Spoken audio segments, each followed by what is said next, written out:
Hola, muy buenas tardes. Muchas gracias, amigos, por estar una tarde más con nosotros.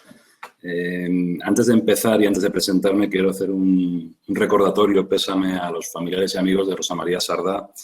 Desde aquí, de la comunidad cinéfila, la echamos muchísimo de menos y quiero poner en valor todo el trabajo que ha hecho esta mujer por el cine. Vaya por ti este Cine Club Online, con Nata y con Fernando Franco y con todos vosotros. Bueno, agradecer a Nata Moreno. Nata, buenas tardes. Fernando Franco, a Auroneta Audiovisual por darnos soporte técnico desde nuestro departamento de marketing, a los socios de Cine Club LIS y socios LIS, además toda la audiencia y a todos los amantes seguidores del cine en pantalla grande, a todos los empleados de los cines, los cuales estamos deseando poder volver para daros las mejores películas en cartel. Agradecimiento también a la colaboración y participación de más cines del territorio nacional, a los cines Alcázar de Plasencia, a Ficine Illes Balears, desde la región de Murcia, el circuito Neocine, Cines Ortega y Avenida de Palencia, que tiene pensada Avenida tiene pensada su apertura el próximo 26 de junio. Los cines Estrella de Ávila también piensan abrir el día 26 de junio. Portugalete y Vizcaya Cines Bayonti el 12 de junio. Desde Vitoria, los cines Florida el 12 de junio también van a aperturar este mismo viernes. En Bilbao el 26 de junio, el circuito Areto de Durango, que abrió el día 5 de junio, Tenerife La Laguna el 12 de junio, Guecho 26 de junio, Calahorra 26 de junio, Puente Genil, Arona y Arcos de la Frontera el 3 de julio. En Donosti el grupo SADE, el Príncipe el 3 de julio. Y desde Madrid los cines que van a aperturar ya también este viernes. Como sabéis, tiene la venta anticipada desde el lunes pasado. Nos han contado que hay mucha venta anticipada, están teniendo un buen termómetro de temperatura de venta de entradas, con lo que nos alegramos muchísimo por los cines Renoir y que les vaya muy bien. Retiro Flor y Blanca será el 19 de junio, Princesa el 26 de junio y en todos estos cines, pues como os comenté la semana pasada, continuará la película Invisibles. Desde Madrid también y Barcelona los cines Verdi también nos acompañan. Y desde Cines LIS, pues estamos trabajando para el día 26 de junio, si todo va bien, pues volver con todos vosotros, con todas las medidas de sanidad, con distanciamiento de sesiones, en fin, para que os sintáis todos muy cómodos a la hora de venir al Cine LIS. Al Cine LIS y a cualquier otro cine de nuestros colegas que estén tratando también los mismos protocolos. Explicaros la mecánica, aunque ya lo sabéis, tenéis una parte donde podéis usar el chat, una parte de preguntas y una parte de encuestas. En la parte de preguntas trataremos de atender las preguntas más votadas, siempre y cuando no haya en la conversación entre Nata y Fernando Franco. De Nata Moreno tengo que decir, pues eso, ha ganado el premio Goya en 2020, ganadora del premio Forqué en 2020, nominada a los premios platinos pospuestos para 2020, como mejor documental Ara Malikian, Una vida entre las cuerdas. Compagina sus facetas como directora de cine y guionista. Directora escénica de los espectáculos de Ara Malikian, así como creadora y realizadora de sus videoclips y campañas publicitarias. Nominado a los premios Grammy Latino en 2015, en 2016 monta su propia productora Kokoro Films, con la que realiza diversas campañas publicitarias y proyectos personales. Le Chat d'Or es un cortometraje de 2017, consigue más de 80 premios a nivel nacional e internacional, entre ellos el EQ a Mejor Comedia Europea. A la Mar, cortometraje de 2018, llega su obra más arriesgada y personal, en la que habla de la inmigración, también premiada en distintos festivales. Sus trabajos se caracterizan por la poética de sus imágenes, por la belleza de la fotografía, por contener y defender temas sociales, así como por el trabajo de dirección de actores. Bueno, de Ara Malikian vamos a hablar hoy mucho del documental que ha ganado el Goya. Pues ha ganado los recientes premios Goya, Forqué, su primer largometraje realizado durante más de 4 años, siguiendo al artista, investigando en su historia y con una mirada muy íntima y personal. Ha viajado por festivales de todo el mundo, Palm Springs, Toronto Film Fest, Málaga, Ámsterdam, Londres, en fin, muchos más sitios. Y emitido ahora mismo en Movistar y de pronta emisión en Televisión Española. Estudió arte dramático en el Estudio Internacional de Actores J.C. Coraza, combinándolo con viajes internacionales junto a Augusto Fernández, Claudio Tolcachir y Adriana Rofí. En fin, Nata, a mí vuelvo a decir que impresionante tu trayectoria. Sí que quería avisaros de que Nata es impresionante. La conocimos en Cines LIS con el pase del documental. Nos nos emocionó a todos cuando hicimos el pase. Sí que somos conscientes de que probablemente el documental muchos no lo habéis visto, os invitamos a que lo hagáis, pero creemos que era importante que estuviera con nosotros, que nos contara cómo fue ese viaje acerca del documental ganador del Goya. Y, en fin, pues nada, muchísimas gracias por estar con nosotros. Fernando también, Hola, bienvenido. ¿qué Y tal? nada, pues os dejo ya que converséis tranquilamente. Bueno, gracias, Silvino. Yo siempre que estoy con vosotros me siento en casa. Además, ya lo dije cuando estuve en Valencia, pero lo reitero, me parecéis una comunidad de cinéfilos adorable y yo siempre que voy allí me cuidáis muchísimo. Espero volver muchas veces con muchos proyectos porque soy muy feliz cuando estoy y además admiro mucho vuestro amor al cine. Así que gracias por invitarme. Gracias a ti. ¿Qué tal, Nata? ¿Cómo estás? ¿Cómo estás, Encantado querido? de conocerte. Oye, vamos a ver, yo me llevé una sorpresa cuando vi por primera vez, digo por primera vez porque la he visto en más de una ocasión para disfrutarla, ¿no? Tu obra, porque me dijo Silvino, vamos a ver un documental que es muy interesante. Yo digo, pues un documental, ¿no? Pero va mucho más allá del documental porque tiene un espíritu vibrante, entretiene en el primer momento, te implicas con los personajes, con la historia, y siempre inmediatamente te empiezas a preguntar quién dirige la película. Y bueno, es una gran película, como dice Silvino, muy recomendable. Había un director de informativos famosísimo, Pedro Arquicia, que decía que los documentales tienen que tener presentación, nudo y desenlace, que era algo así como un anatema, ¿no? A la hora de hablar de informativos. Pero que hizo escuela y muchísimos documentalistas le han seguido. Y me acordé de él cuando vi tu película. Entonces todavía no había ganado el Goya, pero no sé por qué empezamos a pensar de que era la gran favorita y luego pues llegó. ¿Cómo fue ese momento que te entregaron el premio? ¿Nos podrías contar? Quiero decir, ¿tú estabas segura que ibas a ganar? Esto es un poco difícil, ¿no? Pero ganar un Goya es como la cumbre profesional de cualquier director de cine. ¿Tú te acuerdas algo? ¿Nos puedes contar algo de esa ceremonia? Claro. Sí, bueno, yo que no me lo esperaba en absoluto. Quiero decir que me dices, tú te lo esperabas. Yo cuando empecé...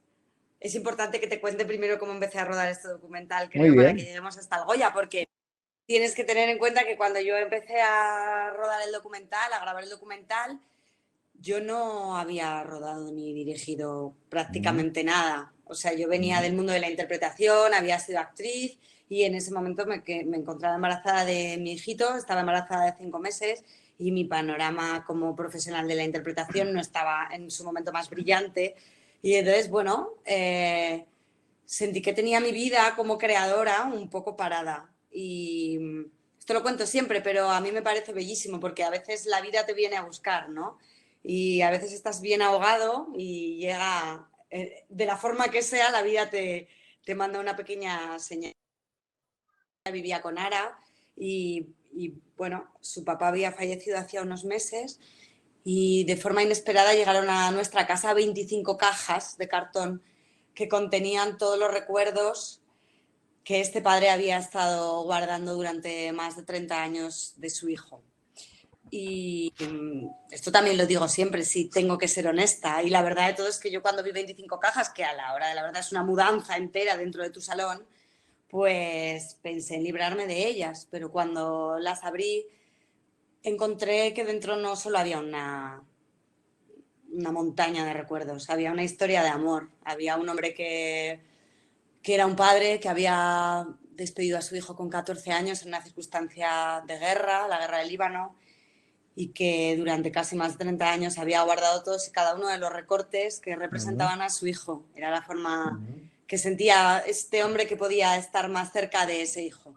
Entonces a mí se me plantó esta historia delante y sentí que yo tenía que compartirla, que era algo bonito, era algo que contaba esperanza y que contaba que cualquier acción, por pequeña que sea, puede llegar a ser grande. Y bueno, me embarqué en esta aventura, pero yo no había dirigido. Es cierto que después, como he estado 5 años con el documental, entre medio empecé a hacer otras cosas, me fue bien, la suerte, la vida, los encuentros, quién sabe. Empezó a irme bien con los cortometrajes, empezó a irme bien en publicidad, pero sí que es verdad que yo nunca hubiera deseado, o sea, no podía ni soñar la idea de poder recibir un Goya con mi primera película. Y si quieres que te cuente cómo fue el día, te puedo decir que en el momento que sonó el nombre del documental, yo de ahí hasta que salí, hablé y me metí en la parte de atrás con el Goya así como agarrado, solo oía un pitido. Como de, o sea, no, uno espera toda su vida un evento así, de este calibre, ¿no? Había unos directores, está tenías fuerte. unos oponentes importantes, ¿no? Quiero decir, las quinielas iban por otro lado, pero los que habíamos visto tu película, apostábamos por ti totalmente. Y bueno, subiste al escenario y bueno, gracias. Cuando escuchaste los aplausos y esto, pues tomaste conciencia que era una realidad. Antes has hablado de la suerte, ¿no? Sí. Y efectivamente, cuando a veces vemos historias de personajes excepcionales, diferentes, se piensa en el papel que puede tener la suerte, pero en tu caso se ve que has tenido una preparación previa para poder hacerte cargo de esta película, ¿no? Tanto con tus estudios en Corazza, que es uno de los profesores actualmente, o en el arte dramático, o incluso porque habías rodado ya antes algún tipo de trabajo. Y te encontraste con esta joya, ¿no? Que es la historia de un protagonista que habla de sucesos, de situaciones que son verdaderamente tremendas, con una naturalidad como si le estuviera pasando a otro, porque él pertenece a la tercera generación de armenios, que son un pueblo perseguido, donde se ha producido un genocidio, y desde la historia de su abuelo, cuando la cuenta con una cosa de lo más natural, o la de su padre, que también lo cuenta con mucha naturalidad, que le cae una bomba en su casa y la destruye todo, a incluso su propia vida, al principio de la película, cuenta cómo él cuando tenía pocos años, 12 años, iba desde su casa hasta el concierto, en momentos de tregua de la guerra del Líbano, y decía, y lo contaba, y yo decía, este personaje es que tiene que ser un ejemplo para todos, para mí mismo, para los que conozco, porque decía, me atraía tanto el concierto que tenía que ir. Era peligroso quedarte en tu casa porque podía caer una bomba, pero si ibas andando hacia el concierto, también era peligroso por los francotiradores. A partir de ahí, te das cuenta con que la suerte no existe. Te das cuenta con que este protagonista se construye a sí mismo, habla de su forma de trabajar, 14 horas diarias de ensayos, que lo hace además con muchísima dedicación, cómo viaja a Alemania y en Alemania se mete a los alemanes en el bolsillo, pero también se mete en el bolsillo a los que no son alemanes, lo cuenta de una manera tan agradable que te vas fascinando con el protagonista y eres consciente que estás tú detrás de las cámaras porque para el que tiene costumbre de ver realización de películas sabe que o tienes delante una cámara y un realizador que te sabe sacar esa biografía o esa biografía no sale. Entonces ahí has tenido quizás el gran mérito de tu película es que has sabido sacarlo todo, ¿no? Y luego hay otra parte muy importante, en la que también, yo cuando veía la película ya por segunda o tercera vez, y es que cómo has podido seguirle en esa cantidad de conciertos internacionales donde hay unos montajes que a mí se me ponen los pelos de punta cuando veo camiones y camiones de equipos de sonoridad, porque habéis transformado, ¿no? Habéis transformado una plaza de toros donde van 20.000 personas, la habéis transformado en una sala de conciertos. Porque el protagonista lo que hace es tocar diferente, llevar muchas músicas, igual te toca Vivaldi que te toca Saraceta y te entretiene y te lleva la música a la sangre, y hay un equipo técnico, y eso lo has llevado tú. Cuéntanos cómo organizabas esos macroconciertos y si alguna vez, no sé, hubo alta tensión, porque aparte de la alta tensión de la megafonía, uno se tiene que preocupar, ¿no? Para que todo salga bien. Bueno, yo la verdad te tengo que decir, porque si no, no sería justo, que esto nunca lo lleva una persona, lo lleva un equipo. Las cosas grandes siempre las lleva un equipo. Y es cierto que cuando vemos a un artista en escena, la cara visible es el artista, pero detrás hay un equipazo de gente que se deja la piel para que cuando el artista llegue todo esté chapó. Además es una buena y gran pregunta en este momento porque ahora con todo lo que hemos vivido, el mundo de los espectáculos, el mundo del cine incluso también y ni qué decir, bueno, el mundo de la cultura en este sentido ha sufrido un buen golpe, ¿no? Y veremos cómo nos recuperamos de él porque todas estas cosas no se hacen en un día, o sea, se construye entre muchos, ahí hay un gran técnico de sonido, hay un gran técnico de luces, hay un equipo de técnicos gigantescos que cuando nosotros llegamos a poner el arte, digamos, está todo al servicio. Entonces yo en ese sentido estoy súper rodeada de un equipazo de gente fantástica que nos lo ponen facilísimo y que nos ayudan muchísimo. En cuanto a eso, yo como los espectáculos ya van, digamos, lo que tenía que hacer era poner la cámara, ¿no? Para poder grabar. Y en ese sentido sí que es verdad que ves el documental y dices, wow, esta gente, ¿cómo han hecho para grabar en tantos países del mundo y para poderle seguir el ritmo a este hombre? Pero en este caso, mira, te voy a ser súper sincera, o se lo seguía o se fragmentaba mi familia. Yo tenía un bebé muy chiquito y yo deseaba que mi bebé chiquito estuviera cerca de su papá. Así que cuando no puedes con el enemigo, únete a él. Así que me uní y de lo complejo saqué la mejor parte, la que yo creía que Lo era que la pasa mejor es que eso parte. es una gran dificultad en el sentido de que tampoco es un espectáculo clásico, ¿no? Él como virtuoso del violín, que es el instrumento más difícil de la música de cámara, él llegó a ser concertino en el Teatro de la Ópera de Madrid, que es una plaza que todos aspiran a ello, y sin embargo él se sale de la partitura, ¿no? El violín es un instrumento que es muy metódico, él se sale y entonces transforma la música absolutamente clásica en música absolutamente entendible por el gran público. A todo esto, aparte, digamos, de esa forma que tiene de hablarnos con naturalidad de la situación, tiene una modestia natural. Sí. Cuando le dicen, pero ¿cómo puede usted transformar a Vivaldi en alguien para que lo entienda todo? Y él está siempre con el violín en la mano cuando lo entrevista, ¿no? Y él dice, es que Violín en su tiempo habría sido un rockero, y entonces toca algunos compases de música de Vivaldi y te electriza. Es que empiezas a compartir la música como lo que es, ¿no? Algo que nos trae sentimiento, emoción, cultura, desarrollo y sobre todo pensamiento positivo. ¿Qué es lo que tu película lleva?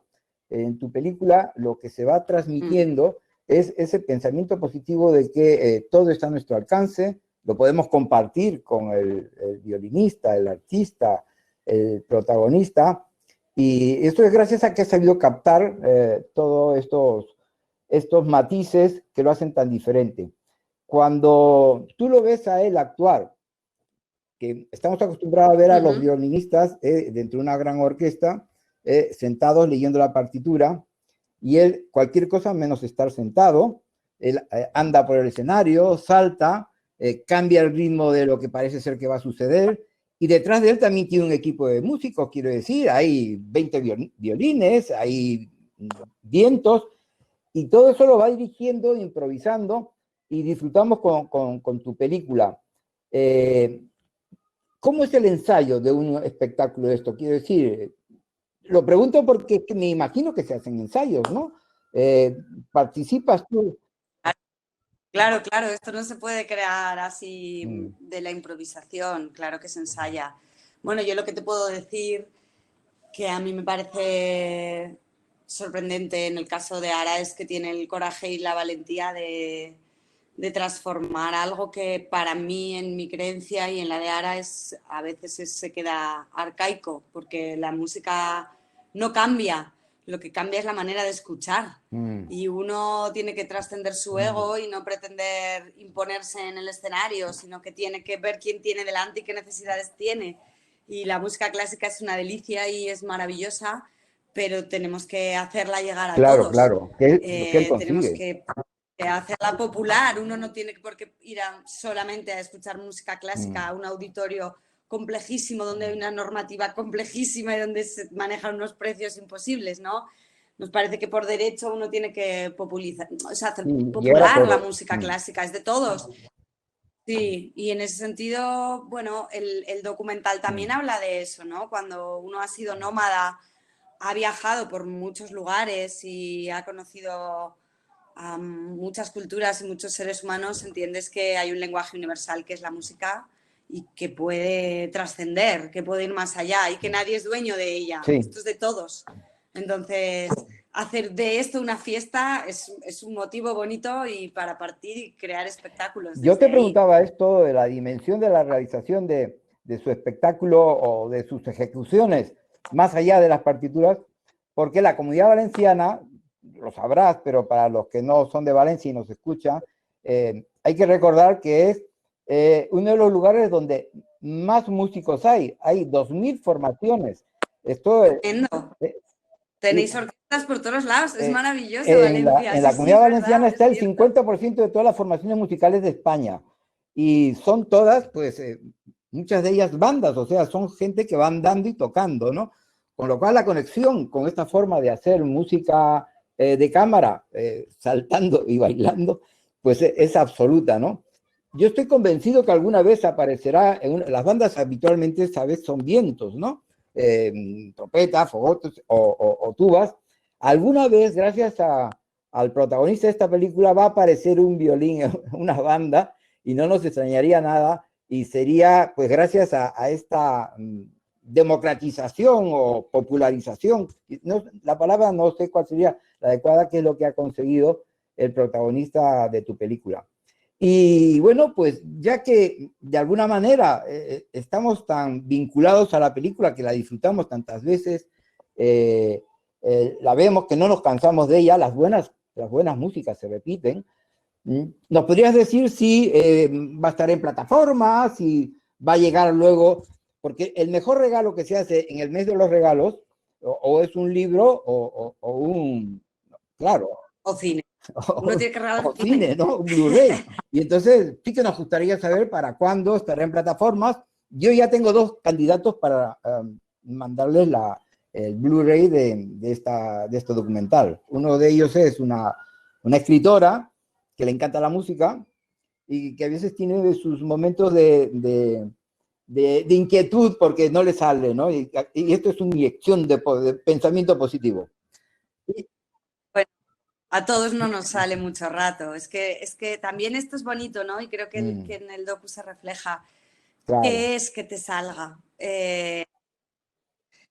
Cuando lo vives como tu forma de estar en el mundo o como de respirar, no hay nada que exigirle, ni no tiene que salir nada. Uno tiene que ser. Y bueno, sí que es verdad que a veces el arte va súper vinculado a lo laboral y hay una exigencia tremenda y uno quiere vivir de esto porque es lo lógico y lo normal y porque se debería respetar el arte y la cultura en este sentido, no tirarlo ni regalarlo. Pero uno tiene que tenerle mucha fe a las cosas que hace, ¿no? Y preocuparse más por buscar su voz, que salga. Yo recuerdo que leí una cosa muy bonita una vez que decía, si quieres un jardín de flores, tú no compras flores, te encargas de que la tierra esté bien, de que tengas buen abono, de regarlo todas las noches, de recortar las hojitas sucias y estar de jardín. De eso. Al final, es una excelente sale la flor. Sí, se la contaré a esta escritora. Sí. Díselo, anímala, porque claro, hay momentos, es verdad que cualquiera, y creo que no solamente en el mundo del arte y de la cultura. La vida cotidiana. Creo que en todas las profesiones. A día de hoy pasa, hay momentos que uno se desespera, pero tiene que poder la pasión. Es lo que yo recogía del protagonista. La suerte no existe. Existe la voluntad de llegar a algún lugar, ¿no? A base de, bueno, simplemente trabajar y aportar. Y bueno, ¿y para cuándo entonces pues estarán las plataformas? ¿Tú tienes alguna fecha? Pues mira, ahora mismo está en Movistar, que se puede ver, sí, y luego va a estar en Televisión Española. No te puedo decir bien las fechas, pero bueno, lo anunciaremos en todas nuestras redes y se sabrá. ¿El Blu-ray? ¿Cómo? Sí. Discúlpame. En Blu-ray, claro. Pues es que esto, ¿sabes? Estamos en... ¿Así? Yo tampoco lo sabía, ¿eh? Hasta que hice un documental, pero la exhibición y la distribución de una peli lleva sus fases y entonces Ya, ya, si ya. Sí, vendes ya pues el va por Blu-ray no escalones. lo puedes sacar en la tele. Claro, va por escalones. Entonces primero hemos investigado toda la parte de festivales, después ya hemos ido a plataformas más, digamos, y después yo creo que Ah, en 6, bueno. 7 meses, 8, cuando llegará el momento en que la sacaremos en un DVD bonito, además con la banda Sí. sonora, con todo. O Así sea que que ya llegará para el estará mes de ya los algún día, regalos, sí. ¿no? Porque si no le Puede tendré que ser, pedir por ojalá, ojalá, favor a ojalá, Silvino sí. que lo pase en diciembre, ¿no? Y lo que haremos es fomentar. Claro, esa posibilidad siempre existe, ya lo sabéis, Hay claro. preguntas, Silvino, sobre la performance de la película. Yo no te oigo ahora, vale. Sí, ¿me oyes? Sí. Pedro Iturrioz, que dice, Natalia Moreno tiene una historia profesional muy rica, viene de la danza, teatro, guionista, directora y más cosas. ¿En qué faceta se ha encontrado más cómoda? Más cosas. Pues mira, yo al final me he peleado muchísimo, ¿eh? No te creas, me he peleado porque de repente tenía toda mi energía y mi ilusión en ser actriz, después fui bailarina un rato, después me di cuenta de que todo lo estético y todo lo plástico me apasionaba también. Y al final pude darme el derecho a decir que ahora me estoy expresando en el cine. Creo que soy una contadora de historias y las contaré como el cuerpo me vaya pidiendo. Sí que es cierto que en este último tiempo me siento súper cómoda escribiendo y con la cámara, porque hay algo donde, aunque me entrego muchísimo y entro en mi vulnerabilidad de forma profunda y en la honestidad de quien yo soy, porque uno al final siempre se acaba mostrando en sus historias, las voy enmascarando en mis personajes y ahí me siento un poco más protegida y tengo menos susto a saltar y puedo trabajar desde un sitio más valiente. Entonces creo que un rato me voy a quedar aquí ahora. Sí. Nata, ¿y nuevos proyectos? Pues mira, estoy ahí, yo no sé por qué será, pero siempre estoy ahí como con platos chinos y estoy entre dos guiones, estoy desarrollando dos. Como te estaba diciendo, al final yo lo que escribo tiene que ver, bueno, el documental vino a mi vida así, de esta manera, y me tocó el corazón de forma muy profunda. Creo que para poder dirigir una peli y para obrar el milagro del cine, uno tiene que estar muy enamorado del proyecto. Entonces, yo siempre pivoto entre dos amores y como es tan complejo financiar una peli, sacarla para adelante, la vida luego me va llevando de sus cuerdas, yo me dejo un poco y voy tirando. Pero mis proyectos suelen responder un poco a mi necesidad vital de contar cosas. Ahora estoy súper conectada con el tema femenino de una forma inherente porque, punto uno, soy mujer y soy madre y hay algo con la conciliación que para mí es bonito, es complejo y creo que necesita que le pongamos entre todos voz, no digo solo las mujeres, y es un tema para mí interesante. Y sí, raíces, es algo que me interesa y me gusta saber cuánto de nuestro miedo de hoy está determinado por el miedo del pasado, cuánto de nuestro futuro está determinado por nuestras acciones del presente, las líneas de tiempo siempre me interesan. Bueno, hay ¿Pero antes, estoy ficción o construyendo dos documental? guiones. Todo ficción. Ficción, sí, ficción. Luego sí que es verdad que también me han llamado yo soy aragonesa, me han llamado de la televisión de Aragón para dirigir un proyecto bonito y ahí estoy preparándolo. Sigo haciendo videoclips para Ara, sigo trabajando para otros artistas, sobre todo músicos. Pero así a nivel personal, ahora yo vengo del mundo del teatro y de la dramaturgia y la forma así como natural que me sale es más la ficción.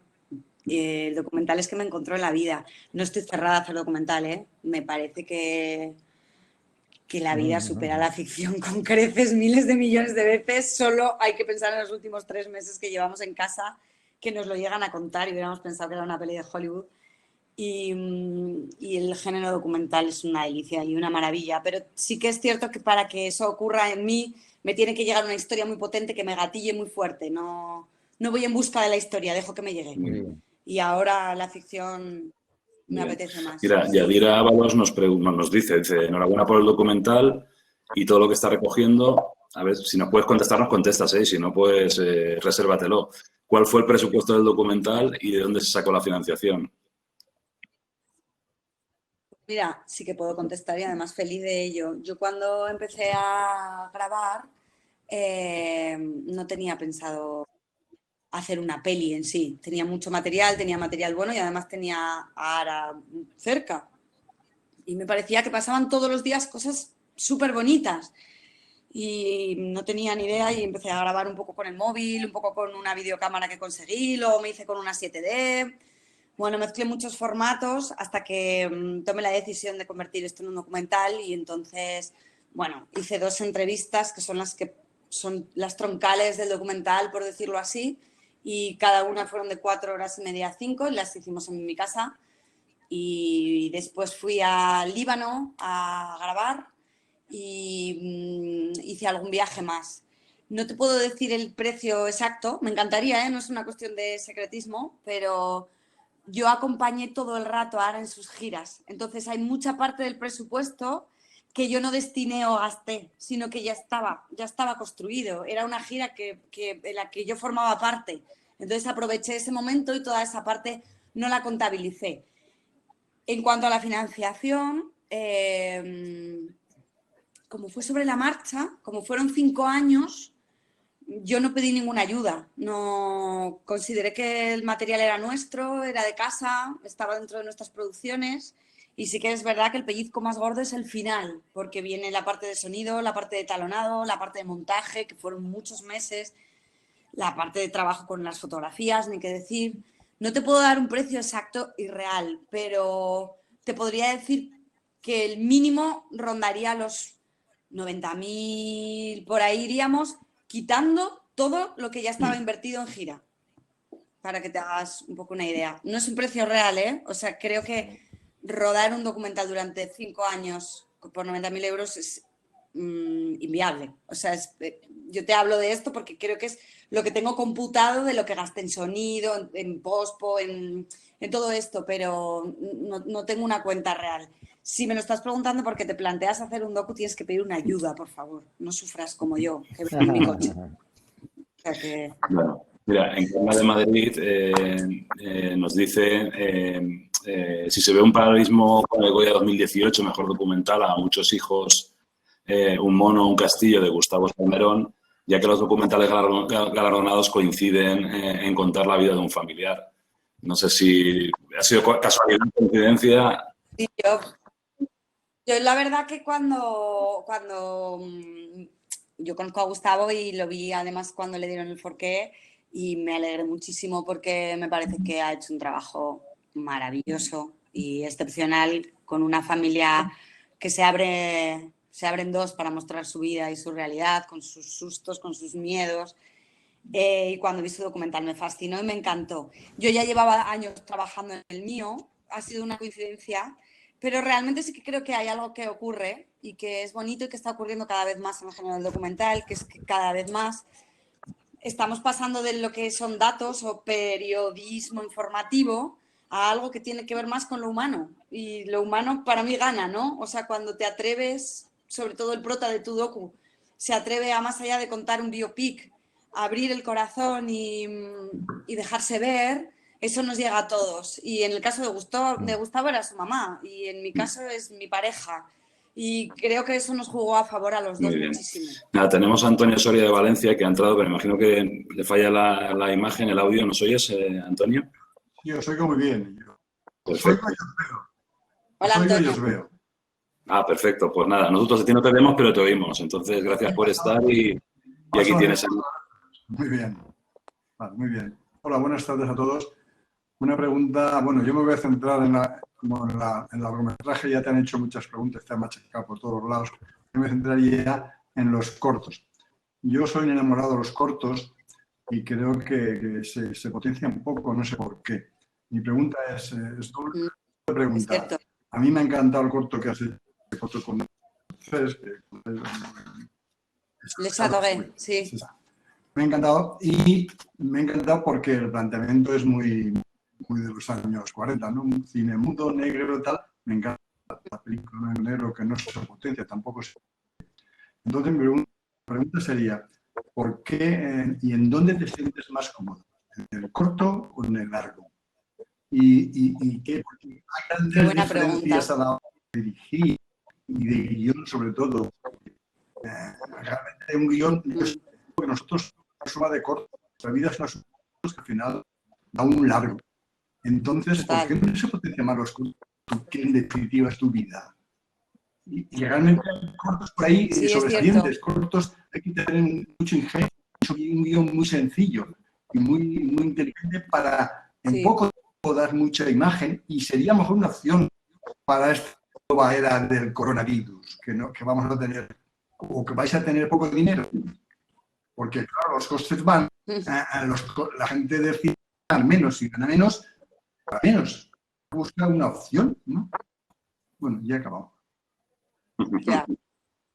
Tienes razón. Bueno, a mí el cortometraje es un formato que me fascina y he visto cortometrajes brillantes. Hay que ser muy agudo para escribir un buen guión de cortometraje, porque en poco tiempo tú tienes que tener un guión en el que hay un principio, hay un conflicto, hay un desarrollo y hay un desenlace. Y eso no es muy sencillo. Y a mí me parece que es de un virtuosismo tremendo y además se puede ser muy fresco, se puede ser muy diferente, se pueden mostrar muchas cosas. A mí me encanta el formato cortometraje. Creo que la gran diferencia con hacer un largometraje tiene que ver con el segundo acto, claramente. Cuando tu protagonista se le complica la vida del todo, ahí el metraje te está pidiendo largo. No es tanto una decisión de estilo como una decisión de tu historia. Yo no decido generalmente mi formato. Tengo una idea, la empiezo a desarrollar y digo, da para largo. Este conflicto no lo puedo contar en tan poquito tiempo, me da para largo. Y a veces digo, es un cortito, está bueno. Sí que es verdad que es un formato más accesible, es un formato más barato, porque el metraje cuesta, y es un formato chulísimo. No se le da tanto valor, pero bueno, gracias a Dios hay un recorrido de festivales fascinante donde se pueden ver cosas muy chulas. Muchas gracias. Muchas gracias. No, a ti, gracias. Bueno, Nata, me pregunta Fernando López Blanco de Valencia si tenés alguna anécdota divertida o emocionante durante el rodaje, si hay algo que nos puedes contar que efectivamente te hiciera, digamos, que fuera algo que sea interesante de contar, que hay muchas cosas que contar, pero si hay algo que te llama mucho la atención del rodaje. Sí, bueno, te puedes imaginar que durante 5 años te pasa de todo. Hay momentos muy emocionales para mí, profundamente emocionales y especiales, porque yo me fui a Beirut a rodar un spot en los campos de refugiados en la frontera de Siria y fui a encontrarme con una realidad que para mí era tremenda, tremenda. Y no solo para mí, que yo iba al lado de Ara y era una realidad que la había vivido. Y o sea, uno desde aquí, desde este lado del mundo, le pone título a veces a las guerras, a los conflictos bélicos, a los refugiados, y son solo a veces una montaña de ideas y muchas veces incluso de prejuicios. Y cuando lo ves de verdad, ahí te pasan otras cosas, ¿no? Y bueno, te puedo contar que yo me divertí, no sé si Ara se divirtió tanto, pero Ara hacía 32 años que no volvía a su país de origen y a mí me parecía impresionante cómo me iba a perder yo este momento, así que no lo teníamos planificado. Yo llevaba las cámaras para hacer mi spot, pero de repente dije, vámonos a ver tu casa en la que vivías cuando eras niño. Así que él se sentó allí, miraba su casa, estaba en un shock total porque había dejado esa casa con 14 años. Y de repente yo le di a todos los botones de los timbres y empezaron a salir vecinos. Me dijo, ahora, pero estás súper loca porque ya no vivirá nadie, han pasado 32 años. Y empezaron a salir vecinos que lo conocían todos, pero no lo veían desde niño. Y fue entre risa, shock, llanto. Y como esas, he descubierto muchísimas cosas, porque lo cierto es que Ara es un personaje muy peculiar. Ya si ves el docu lo vas a ver, porque es un personaje muy peculiar. Entonces, bueno, sí, tengo muchos recuerdos, con mucho cariño, ha sido mucho tiempo también han sido coincidencias muy bonitas porque sí que es cierto que lo que se ve es la historia de Ara, pero yo te puedo decir que también yo he descubierto la mía. 5 años dan para mucho y he trabajado muchas horas, he ido muchas horas a montar con mi Corsa, que no me atrevía a conducir porque tenía miedo. Me he tenido que superar muchos asuntos, tenía un bebé muy chiquito. Anécdotas tengo un montón. Yo creo que un día tenemos que quedar a tomar un café y te las cuento mejor. Muy bien, mira, Álvaro Martín Palomo de Plasencia, hola Plasencia, nos pregunta cómo se fue el momento en el que dijiste voy a convertir todo el material en documental. ¿Hablaste con un productora que os puso en contacto con todo el equipo técnico, montador, sonido, etalonaje? ¿O cómo fue? Un abrazo y otro para Ara, evidentemente. Muchas gracias por los abrazos, qué bueno saben en estas épocas además. Pues, bueno, como os decía antes, yo cuando vi semejante material tan bonito decidí que había que darle forma, pero nunca tuve todo armado. Me he dejado llevar muchísimo por la intuición. Yo sabía que lo importante era tener material, así que me lancé a grabar. Sí que es verdad que en este mundo del cine los cineastas y todo que se dedica al cine en general son gente maravillosa. He tenido un montón de compañeros que me han echado un cable. Bueno, es que sin ellos no podría existir la película, ¿no? Entonces, bueno, yo llamé a unos colegas que sabía que tenía una productora y entonces les dije si me acompañaban al Líbano con 2 cámaras y allí que nos fuimos y de repente ellos mismos vinieron luego a mi casa y yo planteé una entrevista. Ha ido surgiendo un poco. Yo me planteé el poder visitar a un productor después, cuando supe que había que hacer una distribución y que había que llevarlo a salas de cine y que había que darle una forma. Pero eso vino mucho después y no te voy a engañar, visité a 10 o 12 productores y no es sencillo. No es fácil, no es sencillo esto, no te puedes rendir un montón de veces, pero yo creía mucho en mi historia, así que hasta que no tuve la película yo entera, con mi equipo hiper reducido, hecha, entera, etalonada, empaquetada, no se subió nadie al carro antes. Y a los que se han subido estoy hiper agradecida igual, ¿eh? Pero bueno, me lo he hecho yo misma. Es que te cuento esto porque a veces hacer una peli parece una hazaña gigantesca y lo es. Pero si eres bien empeñado, se puede conseguir. Y más hoy en día. Hay muchos formatos, hay muchas formas de grabar, hay muchas vías de mostrar nuestros trabajos. Así que yo creo que hay que peleársela, hay que luchársela y grabar y grabar y grabar. Nata, ahí para 86 minutos de metraje, 86-83 minutos de metraje que tiene el documental, recuerdo cuando estuviste en Valencia, me contaste que tenías ¿cuántas horas? 79.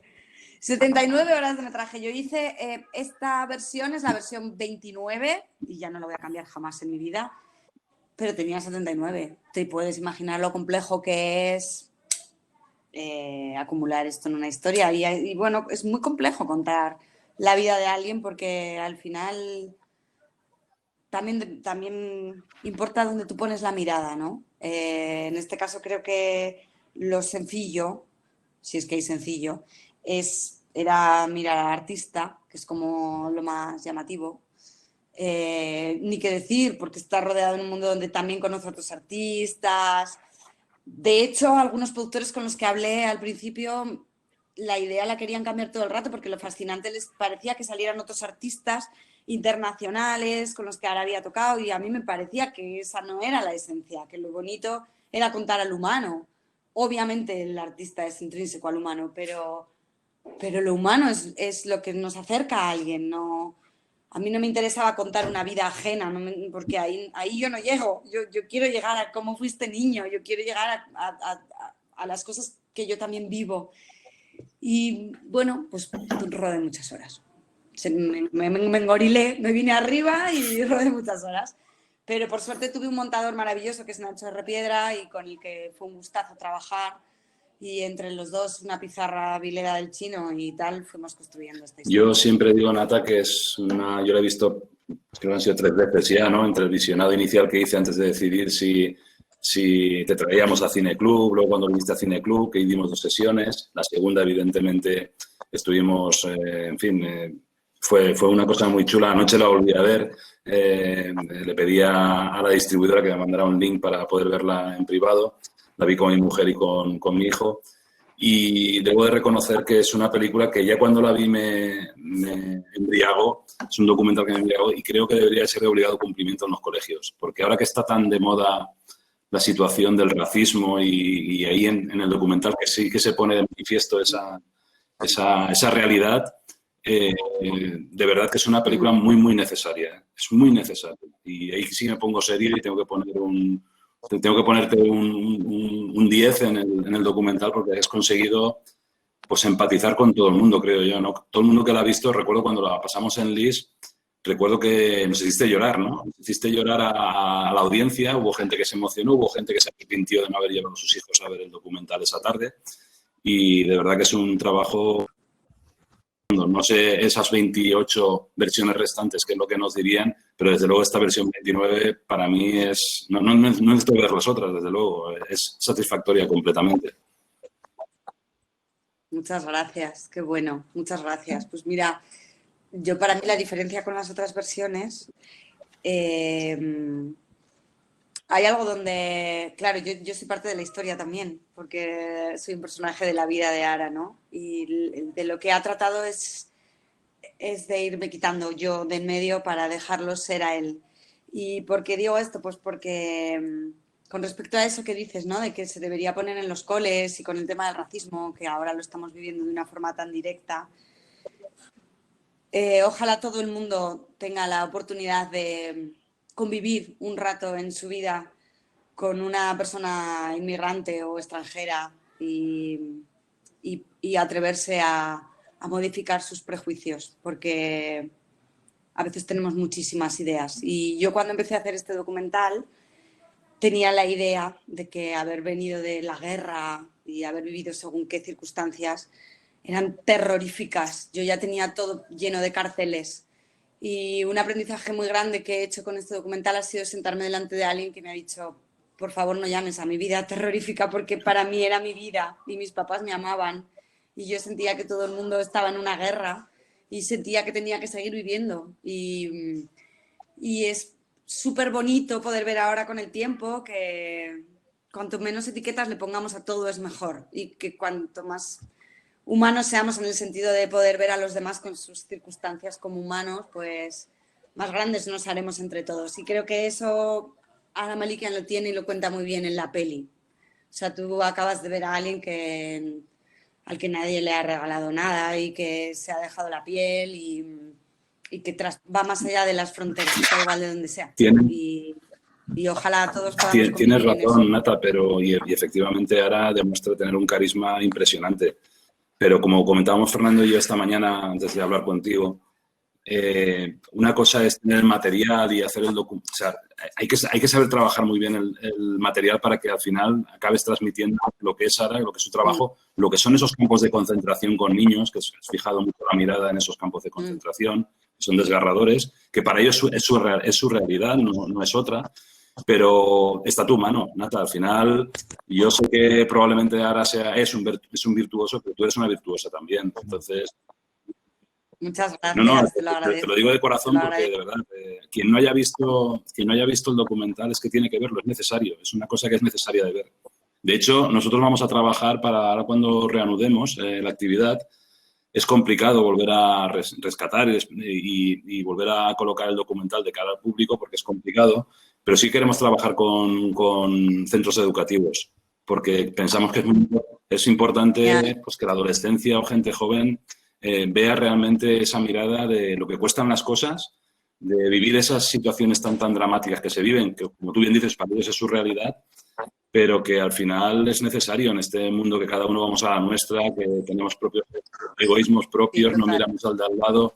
Es importantísimo girarnos un poco y fijarnos en lo que está pasando en este mundo y que hay gente que efectivamente se desvive por los demás. Yo creo que Ara y tú sois un caso de esa especie. Gracias, qué bonito lo que nos dices, qué bueno. Bueno, yo he tenido que ampliar muchísimo mi mirada para poder contar esta historia, porque, bueno, pues lo que te digo, o sea, yo andaba llena de prejuicios y he tenido la suerte, por ejemplo, de poderme sentar frente a mi suegra y ver su valentía y ver cómo vive una mujer desde esas circunstancias y ahí es cuando empiezas a entender muchas cosas y a poder mirarlas desde otro sitio. Y esa mirada, es lo que tú dices, se acaba reflejando en la peli, ¿no? O sea, si mi mirada fuera llena de otras creencias, pues hubiera contado otra historia. Me hubiera interesado más otra arista del personaje. Y bueno, así es como a mí me ha tocado el corazón, ¿no? Y es cierto que ojalá la vean muchos chavales y chavalas y gente joven. Y algún político. Bueno, eso sería estupendo. Sí, eso sería estupendo. Radical sí, interesado el documental, creo yo. Sí, bueno, estaría bueno también que de repente fueran ellos inmigrantes en una ciudad en la que no les dan el sitio, ¿no? Porque siempre, a raíz del docu me lo han preguntado varias veces en prensa, que creo del racismo, ¿no? Y a veces creo que tenemos mucho racismo con el pobre, ¿no? Le tenemos mucho racismo al jugador de fútbol súper cool. Y al final la raíz es mucho miedo. Y siempre digo lo mismo, ¿no? Plantéate por qué se te despierta un miedo frente a una mujer que pasa en una patera con sus 2 hijos sin hablar el idioma y sin una carrera. Si eso te genera miedo, revisita dónde está tu sitio en este planeta. No, la película, lo que es una historia de supervivencia de 3 generaciones. El abuelo del protagonista está con pocos años viviendo la persecución, el genocidio de los armenios en Turquía, y en ese momento un señor mucho mayor que él le da el violín. El violín, en cierta manera, es el elemento mágico que sirve de línea para la supervivencia. Le da el violín y le dice, mira, tú tienes pocos años, llévate el violín y pasa a la frontera y yo me quedaré aquí, ¿no? Y a partir de ahí es una historia mágica en la que el padre, pues, sin saberlo, aparece en un país que luego habrá, muchos años después, una guerra, y manda a su hijo con el violín a Alemania, y en Alemania, él lo cuenta como si fuera, no sé, algo cómico, pero dice que en Alemania había expirado su tiempo de estancia legal y alguien le dice, oye, si quieres continuar para que termine tu beca, pues tendrás que hacerte una amigdalectomía, ¿no? Y él lo cuenta y dice, y perdí mis amígdalas. Y bueno, esta forma tan... Hay una cosa, Fernando, que estoy absolutamente de acuerdo, y es que ahora habla de asuntos tremendos como el que está hablando de que está lloviendo. A mí me interesó por eso dejar sus silencios, porque creo que más allá de la palabra está el silencio. Y creo que en el silencio a veces es donde está la verdad profunda que no nos atrevemos a ponerle nombre, ¿no? Y claro, bueno, uno tiene que contar su verdad llena de mano izquierda y de humor yo para creo poder que sobrevivir a ella. Porque te lo cuenta a ti. Silencio... Quiero decir, cuando él empieza a contar, tú haces un papel, digamos, catártico y sedante y sacas una verdad que quizás él no la tenía tan fresca o pendiente. Lo digo porque por lo que ha mencionado Silvino, ¿no? Cuando dice, algún político tendría que ver esta película con sus hijos. Porque no es una historia de una persona, es una historia de varias generaciones a nivel mundial. En este momento en Turquía todavía no reconocen lo que sucedió con los armenios. Es algo históricamente tremendo, ¿no? Hay países como Francia que cuando han dicho hay que reconocer el genocidio armenio como hecho histórico, Turquía los ha embestido, los ha querido sacar de sus relaciones. Y los políticos tenían que enseñarle a sus hijos la complejidad de las relaciones humanas y la complejidad de que conozcamos nuestro pasado reciente, porque esto pasó hace 100 años, no pasó fue en 1915, y 2 años antes que se iniciara la Primera Guerra Mundial.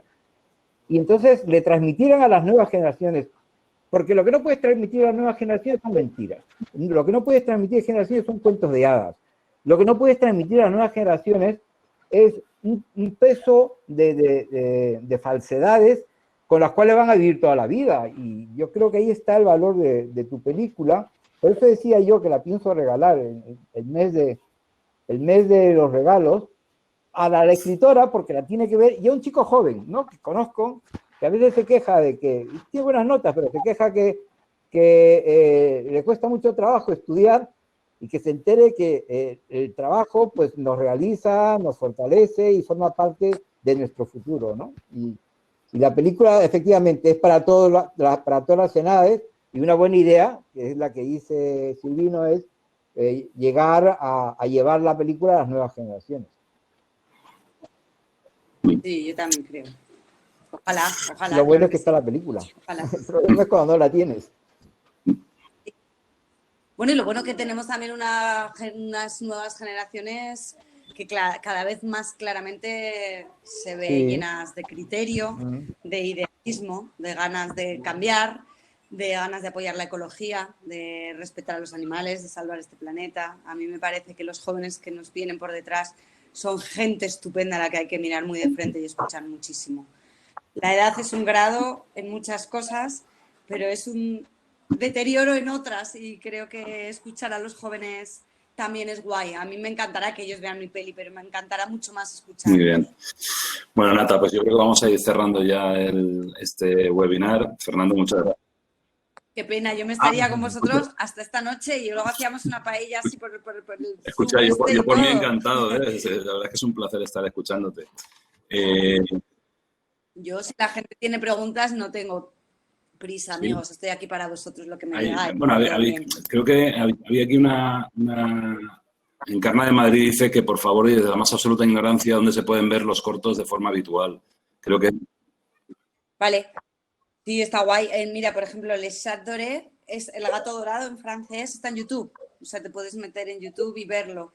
Y luego está mi web, que es www.natamoreno.com, súper sencilla, donde están todos mis curros colgados, están los videoclips de Ara.